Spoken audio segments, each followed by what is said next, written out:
जानेवारी 2021 मध्ये क्वेश्चन आवर जो होता प्रश्नकाल, तर तो रद्द करण्यात आला होता पावसाळी अधिवेशनातला. ठीक आहे. तर लोकसभेचं जे पावसाळी अधिवेशन झालं होतं जानेवारी 2021 मध्ये 21 मधलं, तर त्या दरम्यान जो प्रश्नकाल होता तर तो रद्द केला होता गव्हर्नमेंटनी. आणि त्याचं मुख्य रिझन काय होतं की कोविड. तर कोविड महामारी दरम्यान जास्त वेळ तिथं आपल्याला बसायचं नाही आहे, जास्त वेळ घालवायचा नाही आहे बाहेर, तर म्हणून मग ते क्वेश्चन आवरमध्ये का वेळ घालवायचा. तर या हेतूनी अगेन बाकी काही पॉलिटिकल रिझन असतील, पण त्याच्यामध्ये न पडता आपण डायरेक्टली मुद्दा लक्षात ठेवू की क्वेश्चन आवर हा रद्द करण्यात आला होता. आणि मोठी घटना आहे ही. ठीक आहे. कारण एखादं सत्र चालू असताना 2-3च महत्त्वाचे तिथं काहीतरी असे ठरलेल्या गोष्टी घडत असतात, जसे की प्रश्नकाल, त्याच्यानंतर म्हणजे क्वेश्चन आवर, त्याच्यानंतर 0 आवर. तर त्यातला क्वेश्चन आवरचा जो भाग आहे हा रद्द केला होता पावसाळी अधिवेशनात. इवन यावेळेस तर हिवाळी अधिवेशन पण झालंच नव्हतं. हिवाळी अधिवेशन म्हणजे जे विंटर सेशन आहे तर ते रद्द केलं. आता संसदेचे 3 सत्र होतात, एक म्हणजे बजेट सेशन, त्यानंतर मान्सून सेशन आणि विंटर सेशन. त्यातलं मान्सूनमधला क्वेश्चन आवर रद्द केला होता. जे हिवाळी किंवा विंटर सेशन होतं ते पूर्णच रद्द केलं होतं. मात्र जे क्वेश्चन आवरचा जो भाग आहे ना तर तो बजेटच्या सेशनमध्ये इन्क्लूड केला होता. ठीक आहे. बजेटमध्ये क्वेश्चन आवर होता, प्रश्नकाल होता. ठीक आहे. पुढची न्यूज आपण जी बघितली तर ती एका इंडेक्स संदर्भात आहे, ज्या इंडेक्सवरून आपण पर्टिक्युलर देशांचे मिलिटरी स्ट्रेंथकडे लक्ष देतो. तर ग्लोबल फायर पॉवर इंडेक्स असं त्या इंडेक्सचं नाव आहे, त्या अहवालाचं नाव. त्याच्यामध्ये भारत मागच्या 5 वर्षांपासून 4थ्या स्थानावरती कायम आहे. इवन पहिले 4 देश मागच्या 5 वर्षांपासून त्याच क्रमवारीत आहेत, अमेरिका, रशिया, चीन आणि भारत. ठीक आहे. 2017, 18, 19, 20, 21 सलग 5 वर्ष no change. First 4 ranks as it is आहेत. 5व्या रँकमध्ये थोडाफार बदल झाला आहे. 17, 18, 19 या 3 वर्षांमध्ये 5व्या स्थानावरती होता फ्रान्स हा देश. त्यानंतर 2020 आणि 21 मध्ये 5व्या स्थानावरती बदललेला देश आहे तो म्हणजे जपान. ठीक आहे. तर जपान हा मिलिटरी पॉवर त्यांच्या स्ट्रेंथ करतोय आणि आय थिंक तो बऱ्यापैकी पुढं येत आहेत. म्हणजे आता त्यांनी त्यांच्या पॉलिसी चेंज केल्यात ना. रिसेंटली तुम्ही ऐकले असेल की नो फर्स्ट यूज पॉलिसी जी जपानची होती तर ती त्यांनी बंद केली. म्हणजे आता ते स्वतः परमाणू जे न्यूक्लिअर वेपन जे आहे तर ते बनवू शकतात आणि वापरसुद्धा करू शकतात, अशा प्रकारची त्यांनी पॉलिसी अडॉप्ट केली आहे. ठीक आहे. म्हणजे जी त्यांनी वर्ल्ड वॉर 2 नंतर त्यांनी जी वाईपआउट केलेली पॉलिसी होती ही, म्हणजे त्यांनी आता ती वाली पॉलिसी रद्द केली की जिथं ते म्हणत होते आम्ही न्यूक्लिअर वेपन नाही बनवणार, फर्स्ट यूज नाही करणार, तर त्या पॉलिसी त्यांनी बंद केल्यात. ठीक आहे. आणि हे बरेचशी जुनी घटना आहे, मी काही रिसेंट घटनाही सांगत नाही, बरेचसे वर्ष झाले त्या गोष्टीला, 1-1.25 वर्ष होऊन गेलं असेल. त्यानंतर आपण एक महत्त्वाची न्यूज बघितली होती, एक महत्त्वाची व्यक्ती बघितल्या होत्या. 28 वर्षीय भावना कांत, की ज्या आपल्या देशातल्या पहिल्या जे कॉम्बॅक्ट करतील असे जे फायटर प्लेन असतात, कॉम्बॅक्ट म्हणजे जे लढाईमध्ये वापरले जातात ते वाले फायटर प्लेन्स, तर ती चालवणारे म्हणजे फायटर प्लेन चालवणारी भारतातली पहिली महिला ठरली आहे. आणि त्यांनी यंदाच्या रिपब्लिक डेला म्हणजे 2021चा जो प्रजासत्ताक दिन होता त्या दिवशी परेडच्या दरम्यान फायटर जेट सुद्धा चालवलं. तर अशी भारतातली पहिली घटना आहे की एखादी महिला ही फायटर प्लेन चालवते. तर नाव लक्षात ठेवायचं आहे भावना कांत, एक्झाममध्ये प्रश्न बनू शकतो. इवन आपण हे सुद्धा बघितलं की 2021चा प्रजासत्ताक दिन हा बऱ्याचशा घटनांमध्ये वेगळा होता. बोरिस जॉन्सन आले नाहीत आणि असं भारतामध्ये चीफ गेस्ट नाही आहे अशी ही घटना 4थ्यांदा घडली. 52ला, 53ला, 1966ला, 2021ला, अशा प्रकारे आपण क्रमबद्ध सगळ्या गोष्टी बघितल्यात. ठीक आहे. पुढची न्यूज आपण जी बघितली होती ती होती स्टार्टअप इंडिया संदर्भातची. स्टार्टअप इंडिया कॅम्पेनला 5 वर्ष पूर्ण झालेत. 16 जानेवारी 2021 रोजी, 16 जानेवारी 2016ला जे माजी कैलासवासी वित्तमंत्री जे होते अरुण जेटली, तर त्यांनी ही योजना 5 वर्षांपूर्वी सुरू केली होती आणि त्यानंतर म्हणजे त्याला 5 वर्ष पूर्ण झाले म्हणून आपण स्टार्टअप इंडिया कॅम्पेनविषयी थोडक्यात बघितलं. त्यानंतर रक्षिता नावाची एक ॲम्ब्युलन्स आपण बघितली, बुलेट ॲम्ब्युलन्स किंवा बाईक ॲम्ब्युलन्स आपण त्याला म्हणू, जी CRPF आणि DRD कडून विकसित करण्यात आली आहे, ज्याचं नाव आहे रक्षिता. ठीक आहे. त्यानंतर आपण स्कॉच चॅलेंजर अवॉर्ड बघितला, जो की मिनिस्ट्री ऑफ ट्रायबल अफेअर्स तर यांना देण्यात आला आहे.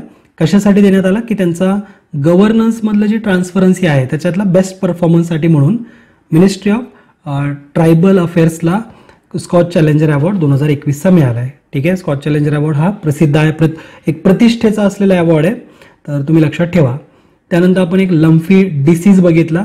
लम्फी स्किन डिसीज आहे आणि जो भारतामध्ये पहिल्यांदाच गुराढोरांना होतोय, खास करून गाईला झाला आहे तो. आणि तो कुणामुळे होतो तर कॅप्रीपॉक्स या विषाणूमुळं किंवा या कॅप्रीपॉक्स व्हायरसमुळं. ठीक आहे, भारतात पहिल्यांदाच गायीला झालेला हा लंफी स्किन डिसीज असल्यामुळं तुम्ही लक्षात ठेवायचं आहे, व्हायरसचं नाव एक्झाममध्ये बनू शकतं. त्यानंतर आपण एअर इंडियाची एक कामगिरी बघितली. एअर इंडिया आता ऑफकोर्स विकलं गेलेलं आहे आणि म्हणजे विकत घेतलेलं आहे त्यांना टाटा ग्रुपनी.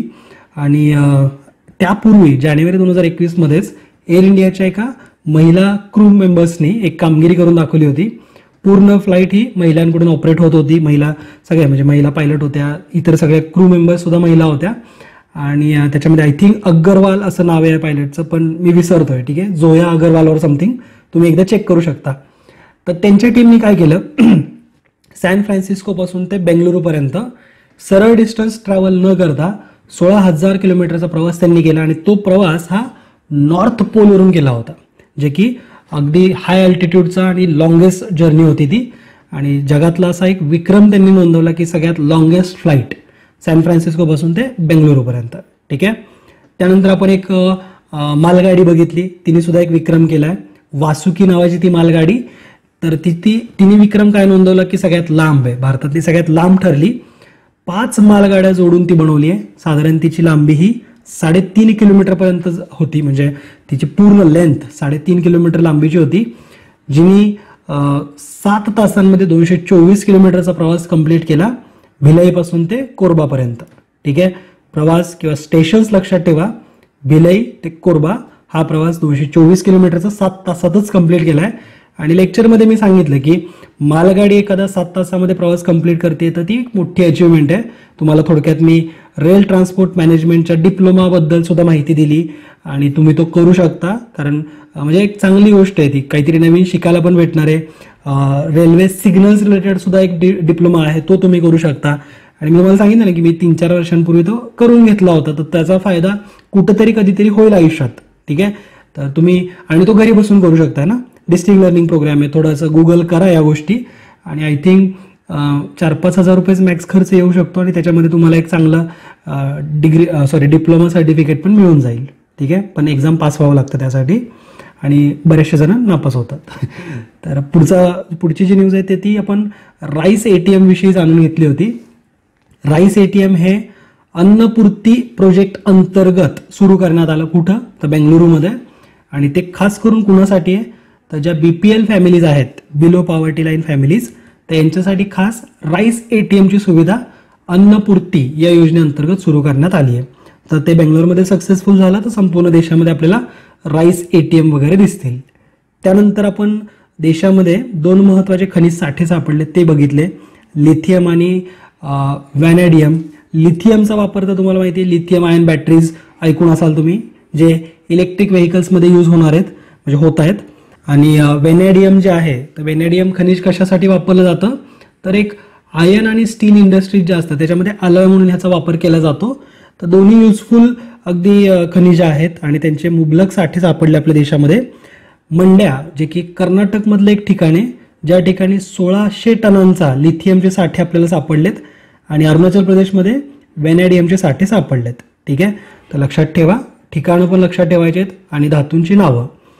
त्यानंतर आपण बघितलं की एक मूव्ही जसा झाला होता अनिल कपूरचा, त्या पद्धतीने एका दिवसाचा मुख्यमंत्री बनण्याचा लाभ हा सृष्टी गोस्वामी यांना मिळाला. आणि त्या कोण आहेत, तर ते एक BSc ॲग्री स्टुडंट आहेत. आणि हा लाभ त्यांना का मिळाला, कारण Uttarakhand national girl child day हा वेगळ्या पद्धतीने सेलिब्रेट करत होता. राष्ट्रीय बालिका दिन उत्तराखंड या राज्याने अनोख्या पद्धतीने साजरा केला.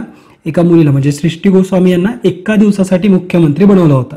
ठीक आहे, तर ही न्यूज आपण बघितली. त्याच्यानंतर 5 आय नेटवर्क जे आहे त्याच्यामध्ये एक देश ॲड झाला आहे, जपान हा देश त्याच्यात ॲड झाला. आधी Britain, Canada, Australia, America, New Zealand हे देश होते आणि जपान हा आता 6वा देश तिथं बनला. 5 आय नेटवर्क का स्थापन झालं ह्याच्याविषयी आपण थोडक्यात बघितलं. त्यानंतर जपानचीच एक न्यूज बघितली की त्यांनी एक लाकडाचा उपग्रह तयार केला आहे, जो 2030 मध्ये त्या अवकाशात सुद्धा पाठवणार, 2023 मध्ये तो कम्प्लीट होऊन जाईल. त्याचं टेस्टिंग वगैरे सुरू आहे वेगवेगळ्या वेदर कंडिशन्सला, तर त्याच्याविषयी आपण बघितलं. त्याच्यानंतर एक देश बघितला की ज्यांनी त्यांचं राष्ट्रगीत चेंज केलं आहे, तो म्हणजे ऑस्ट्रेलिया. तर ऑस्ट्रेलियाने त्यांच्या राष्ट्रगीतमध्ये काय बदल केला, तर आधी ते म्हणत होते we are young and free, आणि आता ते म्हणतात we are one and are free. ठीक आहे, आणि 1984ला त्यांनी जे त्यांचं राष्ट्रगीत स्वीकारलं होतं तर ते त्यांनी इंडिजिनियस लोकांसाठी, इंडिजिनियस म्हणजे त्यांच्या स्वदेशी नागरिकांसाठी त्याच्यामध्ये थोडासा बदल केला आहे. ठीक आहे.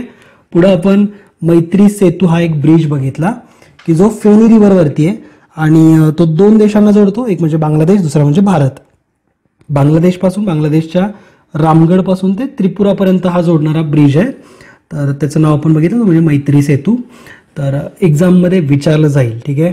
मैत्री सेतू काय? सेतू म्हणल्यावरती तुम्हाला फक्त राम सेतू आठवेल, श्रीलंका भारत लगेच काहीतरी करून याल, तर नाही. मैत्री सेतू म्हणजे भारत बांगलादेश. ठीक आहे. फेनी रिव्हर. त्यानंतर मलाला युसुफजाई स्कॉलरशिप ऍक्ट कोणत्या देशाने पारित केला हे आपण बघितलं. तो देश म्हणजे अमेरिका. कशासाठी पारित केलाय? तर पाकिस्तानमधल्या ज्या मुली आहेत ज्यांना अमेरिकेत उच्च शिक्षण घ्यायचं आहे, उच्च शिक्षण घेण्यासाठी त्या अमेरिकेत आहेत, तर त्यांना आर्थिकदृष्ट्या मदत व्हावी, त्यांना स्कॉलरशिप मिळावी, शिष्यवृत्ती मिळावी, तर याच्यासाठी म्हणून त्यांनी तो ऍक्ट पारित केलाय, मलाला युसुफजाई ऍक्ट, स्कॉलरशिप ऍक्ट. ठीक आहे. त्यानंतर आपण व्हिएतनामने आपल्या देशामधून तांदूळ मागितला आणि तो एक एशियन देश आहे, तर याच्याविषयी माहिती बघितली, एशियन ऑर्गनायझेशनविषयी माहिती बघितली. तर एकूणच इम्पॉर्टंट असं लेक्चर होतं आणि या माध्यमातून आपण जानेवारी 2021 हे पूर्ण जो हा जो मंथ होता तो डिटेलमध्ये कंप्लीट केला आहे. 2 लेक्चर्स आपण जानेवारीबद्दल बघितले. पहिलं लेक्चर खूप जास्त डिटेलमध्ये होतं, दुसरं लेक्चर कम्पॅरेटिव्हली आपण सगळ्या न्यूजवरती जास्त भर देऊन डिटेलमध्ये बघितलं. ठीक आहे. तर आय होप तुम्हाला या गोष्टी आवडत असतील आणि त्याच्याविषयी आम्हाला कमेंट करून कळवा, जेणेकरून आम्हाला प्रोत्साहन मिळेल, उत्साह वाढेल. आणि अगेन जे विद्यार्थी हे लेक्चर्स बघतायत तर त्यांनी याच्या PDF वगैरे पण डाउनलोड करा. तुम्हाला तुमच्या कोर्सच्या अंतर्गत लेक्चरच्या खाली याची PDF मिळून जाते, तिथून तुम्ही डाउनलोड करा, बघा. आणि त्याचबरोबर याच्या काही नोट्स वगैरे लिहित बसण्याची गरज नाही. फक्त लेक्चर जरी 2दा तुम्ही ऐकलं तरी तुम्हाला भरपूर फायदा होईल. ठीक आहे. तर करंट अफेअरची चिंता अजिबात करू नका, बाकी सब्जेक्टवरती भर द्या. तुमचे GSचे किंवा CSATची प्रॅक्टिस करा आणि करंट अफेअर आपण अशाच पद्धतीने एव्हरी मंथचे कंप्लीट करत जाऊ. ठीक आहे. जातो आता महत्त्वाची एक अपडेट. ज्या विद्यार्थ्यांना हे पूर्ण लेक्चर्स बघायचे आहेत, म्हणजे हा तर फक्त तुम्ही रिव्हिजनचा भाग बघितला, पण जर पूर्ण लेक्चर्स बघायचे असतील जे साधारण 1 तासांपेक्षा मोठे आहेत, प्रत्येक लेक्चर, प्रत्येक मंथ वाईजचे लेक्चर्स तुम्हाला मिळतील, तर तुम्ही विजन स्टडीवरती जाऊन दैनिक मराठी या कोर्समध्ये प्रवेश घेऊ शकता, ज्यामधून आपल्याला मागच्या 1.5 वर्षांचे करंट अफेअर कंप्लीट करायचे आहेत, जेणेकरून येणाऱ्या सगळ्या स्पर्धा परीक्षांमध्ये चालू घडामोडींचा भाग आपला व्यवस्थितपणे कंप्लीट होईल.